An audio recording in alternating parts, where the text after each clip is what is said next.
So yun guys, may nag-ano sa akin, may nagtanong kasi sa kalimitan sa ibang lahi, kalimitan sa mga kasama din natin mga kapwa Pilipino, hindi mawawala yan eh. Tayo naman walang pinapatamaan, ano? Wala tayong pinapasaringgan. Ang tanong niya sa akin, paano kung yung mga natuturuan mo is yung parang lumaki ba yung ulo na ikaw naman yung parang siraan, yung posisyon na ganun sa kanya. Iisa lang guys yung paniniwala ko. Kapag para sa yung isang bagay, kahit baliktarin mo man ang mundo, yan ay para sa iyo, 'di ba? Yan ay blessings mo.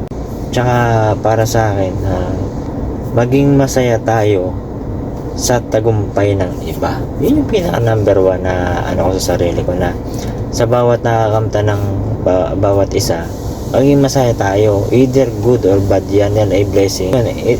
Depende na lang sa pagkatao mo kung paano mo tatanggapin yung mga achievement ng ibang tao. Kasi number 1 talaga dyan guys is yung inggit, di ba?